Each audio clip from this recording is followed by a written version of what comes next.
Hey everybody, I'm in the raspberry fields. These are just the normal sized raspberries, not the gigantic ones. You can see much smaller. I just posted that video on the giant Malina, giant raspberries. It's just a different variety, and the giant ones are not genetically modified at all. They're just a different variety that just grows bigger. So basically each individual cell grows much bigger. But about an hour and a half till sunset, and I wanted to talk to you about the recent media coverage of Donald J. Trump, the President of the United States. Let's go back to, I guess, the weekend, Charlottesville, Virginia. There was a group calling themselves Unite the Right. Let's just be honest, led by a Jew named Kessler, right? Who used to be an Obama supporter, who was he was a Black Lives Matter supporter, and now suddenly he's organizing a Unite the Right rally.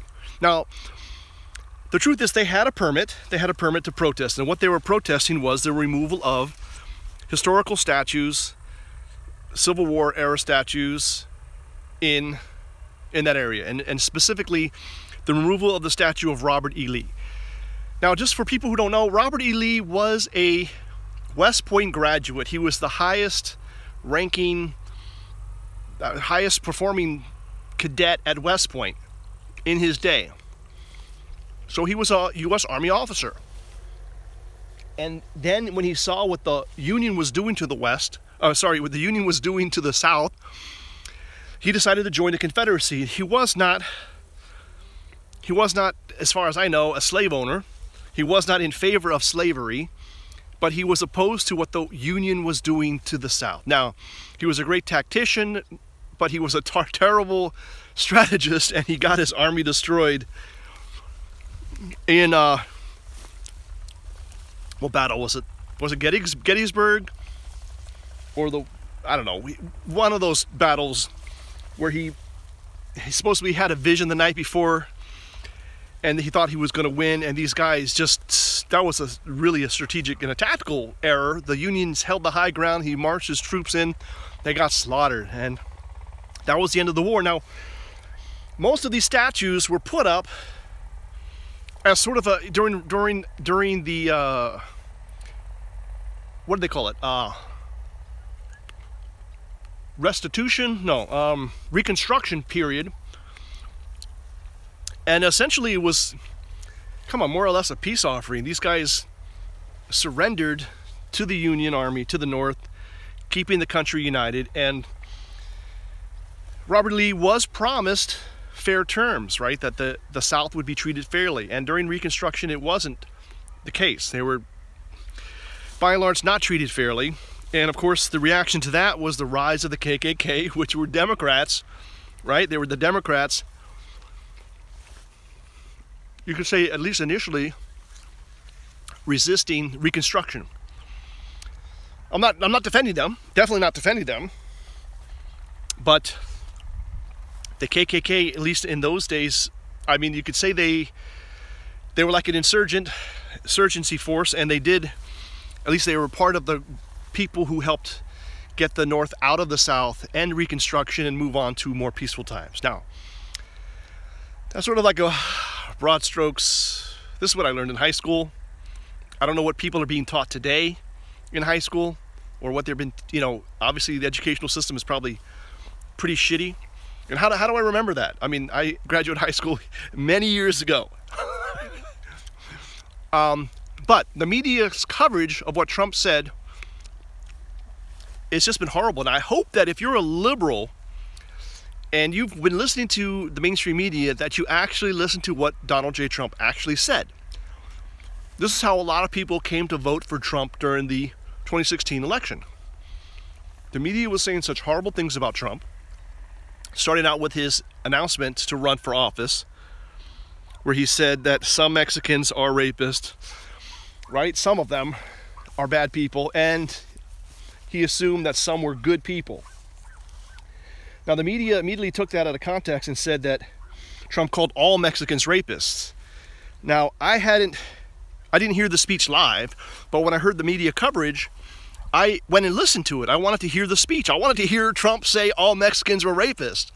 And then when I heard the actual speech, I said, the mainstream media just lied. Why are they twisting his words? That's not what he said. And it wasn't even the, like the meaning. It wasn't the, you know what I mean? It was totally out of context. And that's how I got involved. Like in July, I think July of 2016, I put out my first video, Why I Support Donald J. Trump. I was out early, pretty early, because he announced in June, right? June 16th. And so that's that. And then it just continued. On and on. And these, mark.dice has done some really great videos. If you know mark.dice on YouTube, mark.dice.com, Mark with a K. He's done some really good compilation videos where he shows you what CNN has said and just shows you how insane they are. And even other channels, MSNBC, mainstream media, how insane they are. And I hope if you're on the left, seriously, if you have been a Black Lives Matter supporter or an Antifa supporter, I hope that you actually would watch what Trump actually said. Hey there. And actually see what he said and then make a decision for yourself. You cannot trust the mainstream media. They've been just bold-faced lying. They've doubled down on the lies. It's just insane.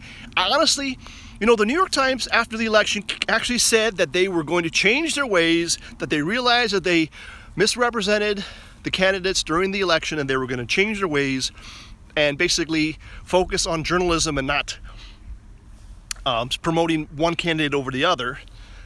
And maybe for about a week or two, they were kind of pretty fair. And then they just fell back into their normal, negative slants. And I don't even watch, I got free mainstream media that I can watch through a special cable box. And I don't even watch it anymore. It used to be, honestly, for instance, if you watch, let's say, Meet the Depressed, right? And if you watched GPS on CNN with Fareed Zakaria, and if you watched the John McLaughlin group, obviously John McLaughlin, he passed away, so his show has gone away.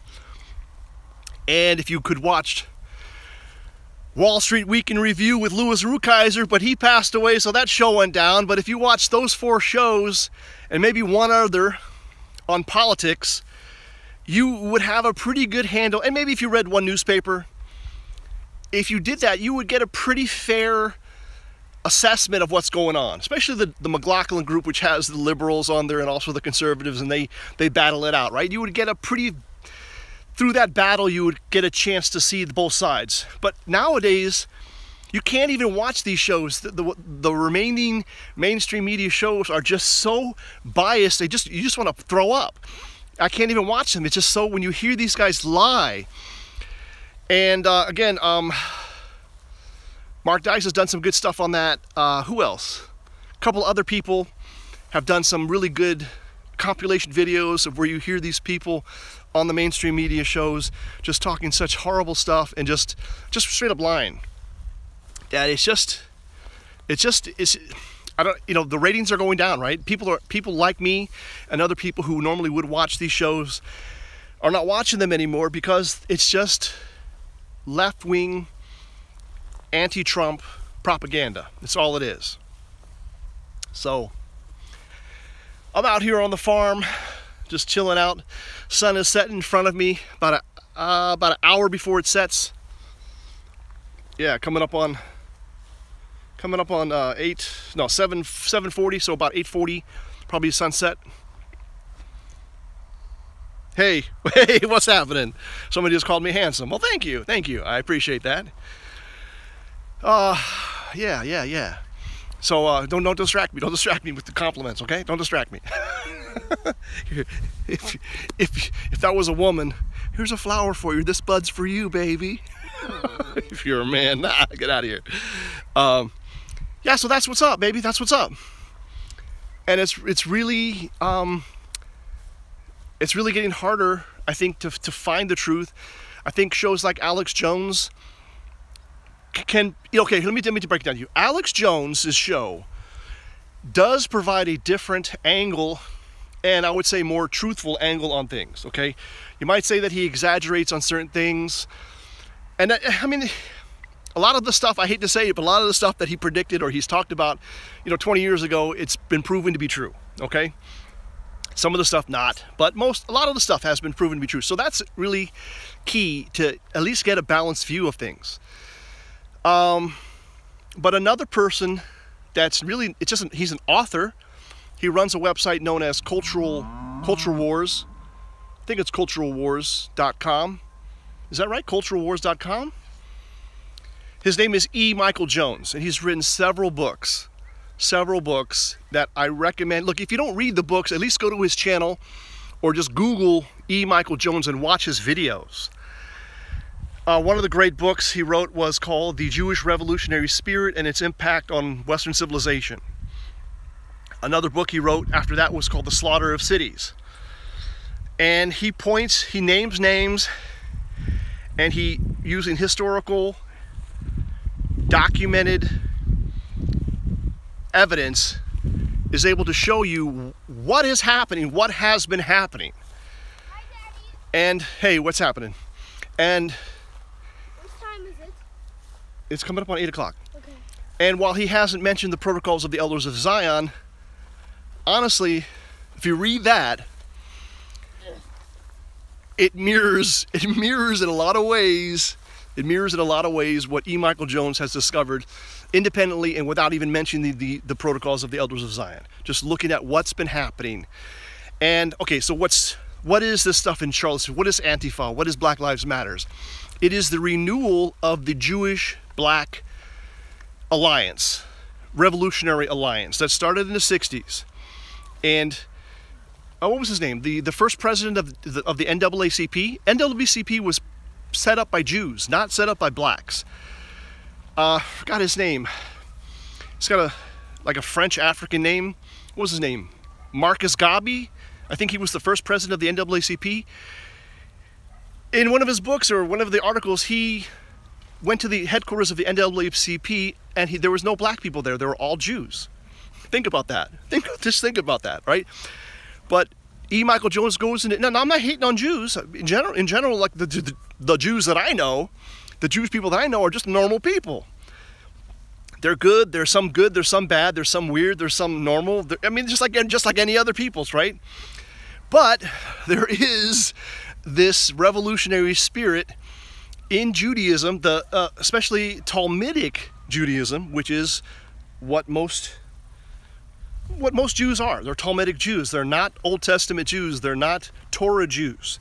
Now, the Torah Jews, the true Torah Jews, are anti-Zionist. They're anti-Israel, anti-state of Israel, because it goes against the Torah, the Old Testament. Just a fact, people. But the Talmud is a book that tells Talmudic Jews how to rip off the Goy, how to rip off the non-Jews. It's just there, people. And it's a anti-Jesus book. It's a book of hate against Jesus, saying that Jesus is like a bad Jew who is boiling in excrement forever, right? This is what the Talmud says. And guess what? I think it was in the 1400s, probably the 15th century. This was like secret, right? It was secret. The Talmudic stuff was secretive stuff, right? And the Pope at the time was given a copy of it and told what was in the Talmud, because he was very peaceful towards the Jews, right? And he realized that there had to be something done about this. And what was done, forget the Greek thing, but it was like, basically, the Catholic Church laid down the gauntlet that said this. Number one, nobody should hurt the Jews, right? Nobody should interrupt their services. Nobody should hurt the Jews for no reason. But on the same time, the Jewish influence on Christian societies has to be put at bay. That means the pornography, the lending of money at interest, called usury, which is against church teachings, right? It has to be blocked.